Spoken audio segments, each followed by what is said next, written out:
Bonjour à tous, on est au Belvédère, une brume là-bas, c'est détendu, même cette vue, je suis avec Franck Payen. Franck, ça va? Bonjour, on n'a pas encore de manteau mais ça va pas tarder je pense. Alors Franck, on continue nos vidéos explicatives un peu de ce que tu proposes et aujourd'hui on va aborder un sujet qui est vraiment très important ici, l'assurance habitation. Tout à fait. De quoi parle-t-on exactement? Tout à fait. Alors, on a deux cas de figure, soit on est locataire, soit on est propriétaire. Oui. Si on est propriétaire et qu'on est dans une maison par exemple, on n'est pas obligé de s'assurer. Oui. Bon, quand on est dans un immeuble collectif, généralement c'est quand même demandé. Quand on est locataire, oui, il faut toujours s'assurer. Maintenant, je vous recommande quand même de vous assurer en habitation, quoi qu'il arrive. Ouais. Pourquoi? Qu'est-ce qu'on va couvrir? Ouais. On va couvrir déjà, premièrement, c'est inclus dedans, votre responsabilité civile. Pour vous et pour ceux qui habitent la maison, c'est-à-dire les personnes qui dépendent de vous. Y compris par exemple vos animaux domestiques.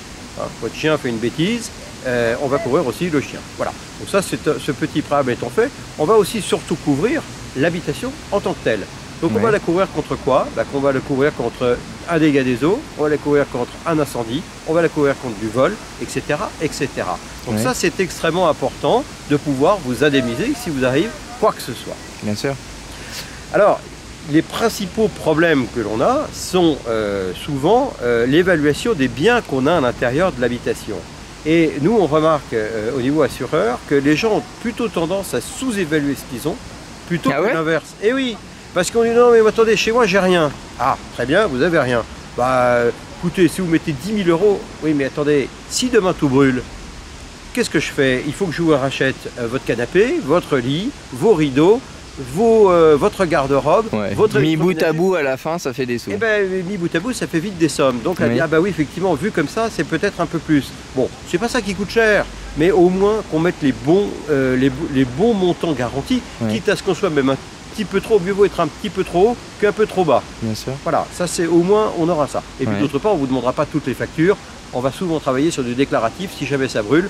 Vous n'aurez pas. Il y a un panier, voilà. Ils savent à peu près. Voilà, on sait à peu près comment, on a vite fait de voir comment vivent les gens, voilà, et voir à peu près ce qui se passe. Et vous avez quoi? Vous avez en fait une sorte de logiciel, un feuille qui fait aussi une sorte d'estimatif. Quand vous faites l'estimatif? Quand il y a un problème, on demande aux gens de déclarer ce qu'ils ont. Alors évidemment, c'est évidemment une relation de confiance qui va s'installer. Encore une fois, un immeuble qui a brûlé entièrement, les personnes qui avaient scrupuleusement gardé leurs factures, ce qui est assez rare, eh bien elles auront toutes brûlé. Donc là, on n'est pas bien. Bien sûr, c'est un truc auquel on pense pas du tout. Pas les factures, on ne rembourse pas. Je peux vous dire que là, on aurait des gens qui ne seraient pas contents. C'est énorme. Non, mais là, on est obligé de trouver des solutions et puis d'être le plus pragmatique possible. Alors, on fait confiance aux gens. Heureusement qu'on doit se faire confiance, c'est quand même un minimum. Alors, quelque chose auquel, c'est vrai, on pense pas souvent ici, mais c'est un fait. On a des orages. Alors oui, c'est bien d'en parler, parce que alors nous dès que l'été arrive, donc là ça y est, la saison se termine, mais dès qu'on a des orages, très souvent on a des appels dès le lendemain, on dit oh là là, ma télé a pété, mon frigo a explosé, etc. Alors justement, on a dans nos assurances quelque chose qui est très bien, c'est la garantie dommages électriques, où on va garantir à neuf, un matériel électrique jusqu'à ses 10 ans. Ah oui, c'est bon ça. C'est-à-dire que mon frigo a 9 ans et demi, il a pété, eh bien je vais vous le remplacer par un frigo neuf. Et sur quelle cote, sur quelle base de cote tu fais? Alors sur un produit équivalent au moment du sinistre. Bon, alors c'est évident que effectivement c'est un excellent point ce que tu oui, forcément, parce que là j'ai acheté une télé écran plat il y a 5 ans. Aujourd'hui la même télé n'existe plus et la même télé aujourd'hui elle vaut beaucoup moins cher. Donc on va essayer de trouver un modèle équivalent.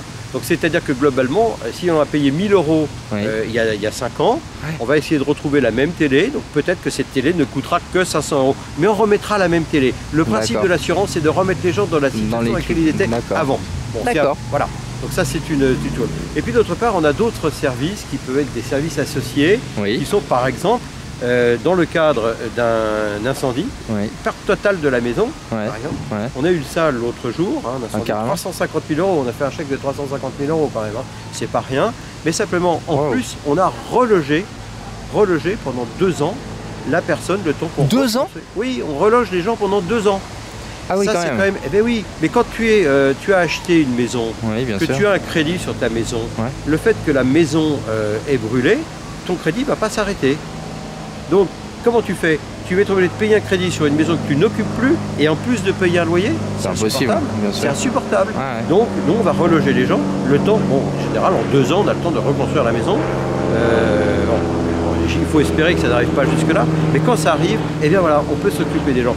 Là encore, on a un rôle de conseil. Beau, ça, hein. Ouais, et oui, c'est important. Encore une fois, on fait un métier qui a du sens. Ouais, tu nous le dis souvent. S'il est fait correctement. Bien sûr. Et quand on fait ça, quand on a quelqu'un qu'on a pu dépanner comme ça, qu'on a pu sortir d'une situation extrêmement délicate, bah, d'abord, bon, certes, on fait notre métier, on n'a pas à nous dire merci, mais quelque part, on est très fiers de l'avoir fait correctement. Voilà. Franck, merci, c'est vraiment bien, c'est vraiment bien ce que vous faites, c'est vraiment bien de nous l'expliquer, donc on va se retrouver dans pas longtemps, mais merci beaucoup parce que ça nous donne pas mal de clés et puis ça nous rassure aussi. Écoute, c'est clair. On est des assureurs qui rassurent. C'est ça. Allez, merci à toi. Bon au revoir Franck. Franck. Au revoir. Regardez là-bas, il y a des petits bateaux. Et on souhaite à tout le monde une bonne journée à Thonon.